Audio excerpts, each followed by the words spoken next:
Hello friends, the thumbnail and title of this video is the video, so thank you for clicking and let me ramble in your ear holes, but I did it. I took the plunge, I made the call, sent messages, money has been exchanged, and she's now mine.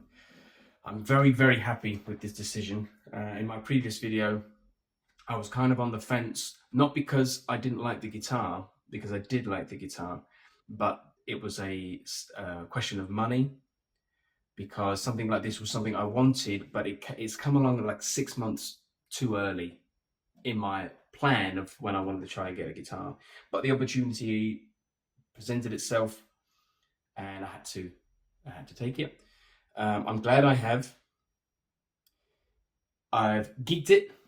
I've done several gigs now with it. One of them is in a video. Go check that out. If you haven't subscribed, subscribe and all that mumbo jumbo. One must say. But I'm very happy with it. It's very comfortable. Everything's very, isn't it? I've said very a few times. It's very comfortable. It sounds great. It's very balanced. It's the sort of guitar that I was after. I can definitely see this sticking around. Well, every guitar I have, I've bought new or second. Well, I get to, but I've had them for a long time, and I don't really go through a process of buying and selling guitars. So this was a big decision, but one that I'm now very much more comfortable with, because I know this is going to last forever. Having said that, there's a few things I want to change about it. So here we go. Here she is in all of her glory. Sicker spruce top. Yeah, classic Indian rosewood back and side with the 3-piece on the back when we flip it over and have a look. I dated the serial number, and it was made in 2015, which the internet says is a 50th anniversary of the D35, but this is not a 50th anniversary, because the 50th anniversary have a sticker in here, but this does not. Not quite sure. Couldn't quite work out or find out what the difference between an anniversary edition and a standard edition is. Maybe just the sticker. Who knows? So, a couple of things about this one that I will want to change and need to change in the future, but not right now. First is the nuts. Let's try and get a good view on that.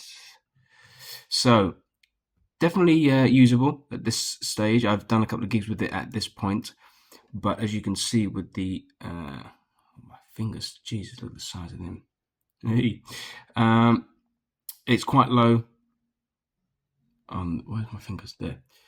I can't really do the so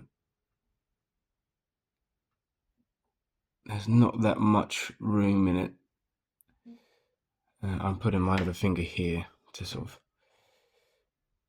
yeah, so that would be something I would want to do. I don't know if it has had another nut, because it doesn't. But anyway, yeah, so a friend of mine that I bought it from the Fellowship of Acoustics in the Netherlands. He bought it in 2017, so it's sat there or shipped. Took 2 years to get there, I don't know, but he bought it new, so I'm the second owner, so that's pretty cool. What else do I have to show? Yes, so one of the reasons why I wanted to get this is because it has been gigged. It has done a fair few shows all over Europe. You can see that by the wear on the sound hole here, which is a nice little, yeah, I find that quite appealing. I do use, as you've seen in my other videos, a feedback buster, so which covers a little bit of this. So I don't know live wise if I'm going to add to that much, but we shall see over the course of time. Something that I definitely want to change and look at changing, need to change, is this little bugger here. Now, I'm not sure if we look, these are all uniform, as in the same, and then these three are not.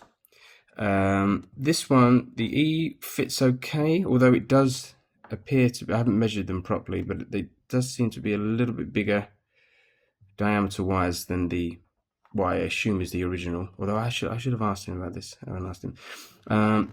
But yeah, the A looks like she's going to spring out. Touch wood. She hasn't yet, but so I will change that. I didn't know this, but I looked. You can buy these from Martin, obviously, but you can get ones that are like €200 just for the bridge pins that are made of a special liquidy metal thing. They've said I would love to try those without spending €200 on them first, you know, because for that sort of price, I imagine they really do make a difference in sound. You'd hope so, but it is €200. So I think I'll stick with the standard ones for now. In prepping this video to try and get the lighting good and whatnot, which, hey, it is what it is, I noticed that in some lights, this looks worse than it is. So now I took this to my luthier friend, Simon and Jonas, who are wonderful, beautiful people, and you'll be seeing them in future videos because, to jump back, she does need a refret. She will need a refret. And I've asked them whether I could film the process, and they said yes. So that's something for the new year, because it is going to cost about €300 to do. But this is a guitar that I already know I will have for the rest of my life. So I am more than happy to put that money in if it means it's going to be good for a considerable amount of time. I just recently had my Larrivee refretted, and I've had that for over a decade and done many gigs on it, so I'm happy to put the money in there. But this wasn't something that was brought up when we looked at it. It is lifting a little bit. Now let's see if I can get a angle here. There's my cat and coffee. You can see it is the bridge. Sorry, the area behind the bridge is lifting a little bit. Now they said, and I believe them 100%, that it is very hard to find a guitar that's 10 years old that will have no lift, because obviously this is being pulled by the tension of the strings. The bridge is not lifting, so that's good, but it does seem to be exposing a little bit of the wood underneath the bridge plate. Now I could be talking completely out of my arse, but which let's assume that I am, but that's something I'd like to make sure it's all good, because that would involve taking this off, sanding it down, and gluing it back on. But I don't think we're there. What else to show you? Bit of a ramble. So yeah, one of the things he did tell me, my friend Daffy, when he sold it to me and let me play it for a little bit, was it was cracked by an airline, and he had it repaired. The guy he had it repaired by was a Martin authorized repairman who said to him, I can make it look like it was never broken. And he said, no, don't do that, because if I want to sell it, I want to show and prove to people that it had been broken, which I think is cool. And adds to the story of the guitar. He said there was a thing inside it, like a brace. There wasn't a brace. However, I'm going to call them my techs. They said it was repaired very well, so that's fine with me. Now I'm really happy you can see this. You can the fact that it's been played is evident by the discoloration, it seems, on some of the binding, not all the way around. This is, I think, to do with the repair that was done here, but certainly on the neck. So you can see a little bit here. I like it. It shows it's had a bit of a life. There's a lot of natural wear on the neck that doesn't show up on camera, but is feelable, if that's the right word, when you play it. So there's that. It has an element under saddle, an LR bag, element, which I have in my Larrivee. But, did he say it was a Fisherman one? Either way, I'm not quite sure I'm happy with the pickup in it at this point. I think that's something I'd like to try and change in the future. Something this is going for the comments. Let me know what you think.